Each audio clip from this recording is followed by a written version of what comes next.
So today we'll continue our discussion about Seva.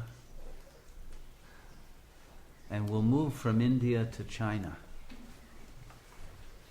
In India, they had the benefit of the concept of Shiva, the awareness of the presence of Shiva.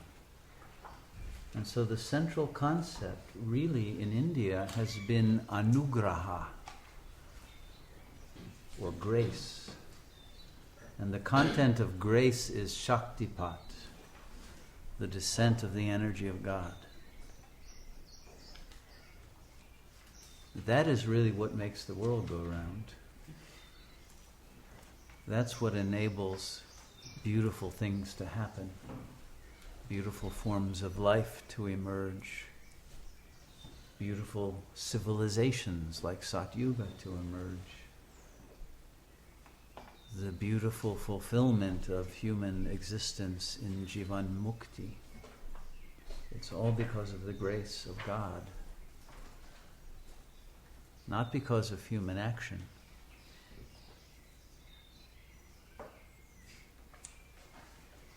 And that's why it is always emphasized so deeply, so powerfully. You are not the doer. Don't think your ego is doing anything.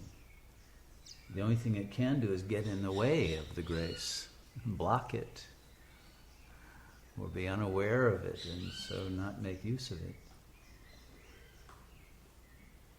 And that's why the ego must be dissolved, because all it is an obscuration of the light.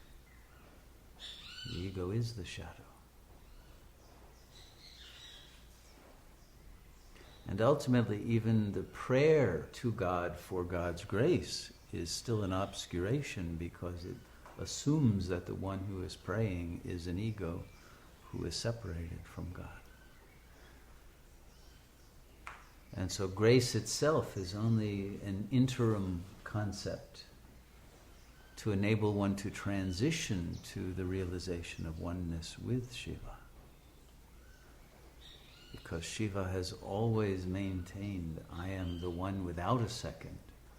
There is no duality. This world of multiplicity is nothing. It's empty. It's an illusion. It's simply a dream in the mind of Shiva. And therefore your real essential self is Shiva consciousness. This is what you must awaken to. But even the possibility of awakening is from the grace of Shiva, not from the one in the dream. The character in the dream cannot awaken. And so the awakening is grace.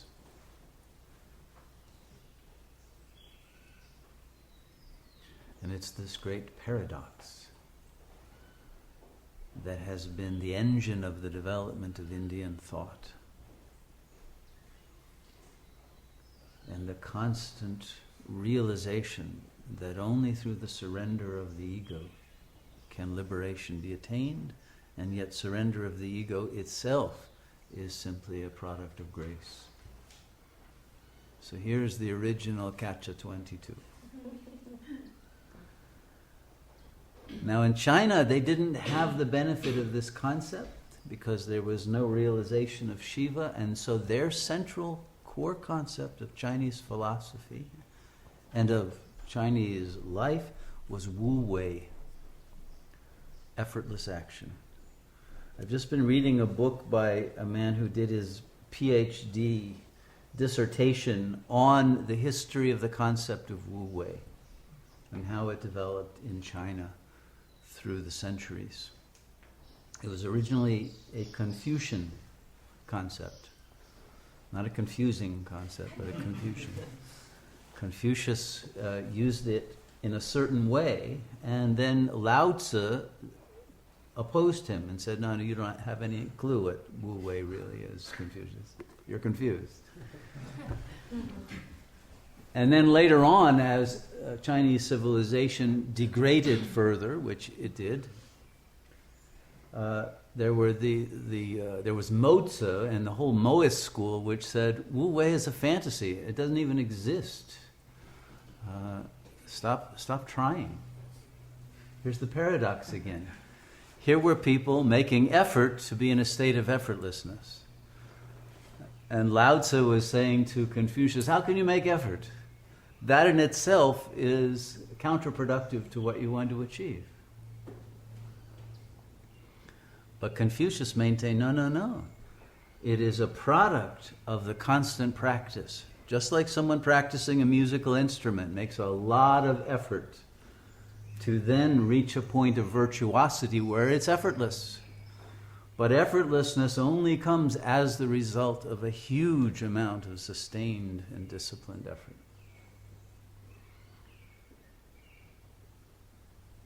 This is what Thomas Edison once said when someone asked him about how did he get his inventions, his great ideas, and he said, well, it's 1% inspiration, 99% perspiration. You have to sweat over it a lot before you get to that point of effortlessness. And that's why we admire greatness, because the great performers of whatever field make it look effortless. But those who are beginners in that field, or even in intermediary stages of learning, realize, oh no, this is almost an impossible level of effort that's required. But again, isn't that impossible level of effort the result of grace?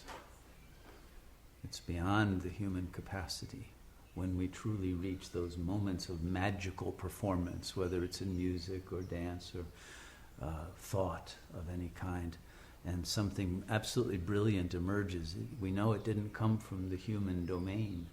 It came from that beyond of inspiration.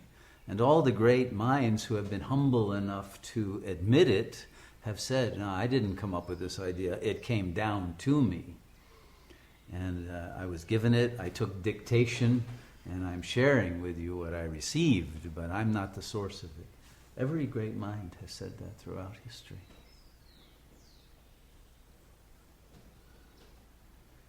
And so this is, again, the paradox for us. We want to be in the state of effortlessness, but to do that we have to make this great effort. And something within us opposes the need to make effort. In part, it's the tamasic level of the ego that doesn't want to make any effort to grow. It just wants to be in chakra 1 and be breastfed. But then there is that beautiful chakra 4 realization of the effortlessness that is the spontaneous flow of life energy, of divine love, of beauty. And that is inherently accurate when you're in that flow.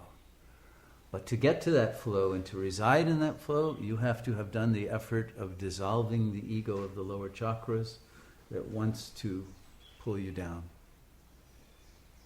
that wants to live in its desires, its fears, its jouissance. It wants everything to be easy, doesn't want to grow, doesn't want to make effort. And so this is the battle that the soul is in. And then another corollary argument that the Confucians and the Lao Tzu sages were having was, is human nature originally good or bad? And this changed through time as well as to how they perceived it. But they didn't have the concept of the ego and the Atman. So for Lao Tzu, our original nature, what he's referring to is what would later be called our Buddha nature. Our original nature, the Tao, is of course that absolute purity and perfection and beauty and effortlessness. But once we have gained sanskaras through lifetime after lifetime of reincarnation and have lost that original access to the Tao, to the Buddha nature, then our human nature, even when we are born, is already defiled with sanskaras from past lives, as well as the sanskaras of the parents, particularly the mother that we gain even in the womb. So we are already covered over by many layers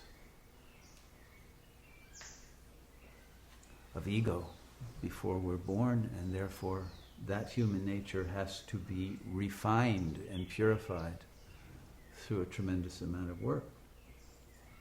Lao Tzu disagreed and said, no, all you do if you try to learn and to refine yourself is add more layers of sophistication. He said, look, I see all the scholars who have read all these books on virtue, and they're all in Master's Discourse. You know, they're all these sophisticated talking heads, and they are not living in the virtue. Whereas you go to the campesinos, and they're actually living in a much more virtuous state of real simplicity. And so he said, stop reading books. Of course, you'd have to read his book to realize that you shouldn't be reading books, which is always, again, the paradox. But he was saying, no, go back to nature, go back to simplicity. And yet Confucius and the Confucian line of thought was, it's too late for that. We are already living in this defiled civilization. We have to accept the situation we're born in. Our original nature is not accessible, except through an act of grace. That did happen to Ramana when he was 16. And no doubt he earned that grace through making effort in his previous lives. It didn't just happen out of the blue. But that can happen in any given life. And when it does, that's a beautiful act of God that enables other beings to perceive directly the power of the divine presence. And it's miraculous. But if you want to earn that miracle, then you have to do the hard work of refining and removing through adding. It's not adding versus removing. It is using the addition of concepts of higher knowledge to remove the lower samskaras and the impurities. Both are required. Because unless you have analyzed and refuted the arguments of the censor and the superego with higher knowledge, you won't win the internal argument that's going on, and you'll be defeated by your unconscious mind. So you're in a battle already with a part of you that has an agenda of keeping you in ignorance and in jouissance and in effort and in negativity.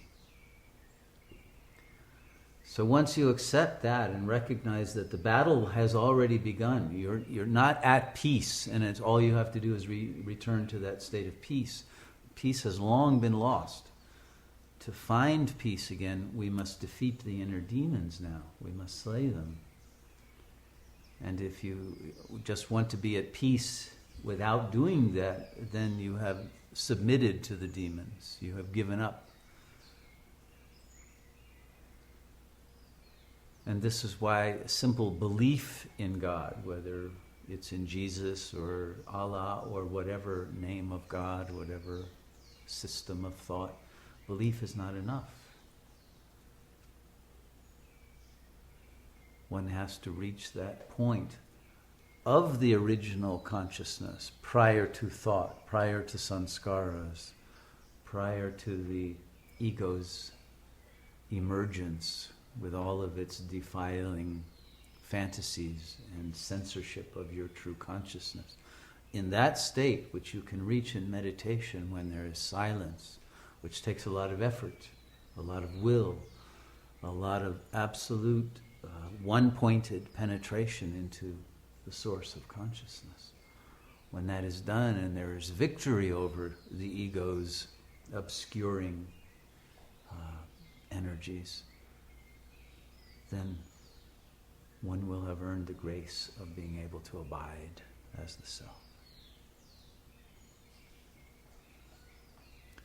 But this is the great battle. And sometimes the ego will misuse this idea of effortless action in order to get you to not do the effort of becoming effortless. And wanting to pretend that you're already there instead of getting there. And so we mustn't be fooled by that. But it's also true that we can sometimes make effort to get there that will take us way past where we want to be. And in principle, we are already there. So we have to hold both sides of this paradox. But we are only there when we are not there.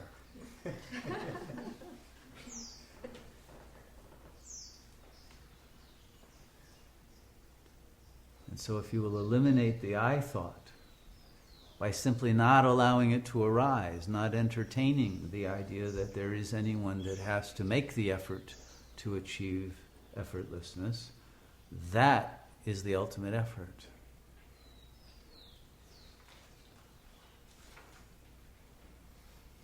And that is grace.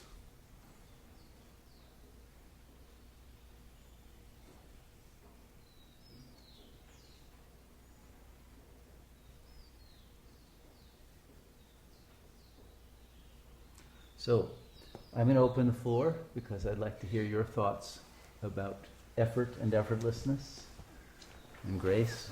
I could read you a lot of quotes from Lao Tzu and Confucius and Sun Tzu and other writers, but I think I'll spare you that effort of having to listen. I think that we've expressed the essence of this idea and its different permutations, but I'd like to know where you are in this process and what resonates with you and what obstacles you're having. And let's see if we can be of service to one another in getting to that point of really abiding in Wu-wei, in the non-action that results from non-egoic presence.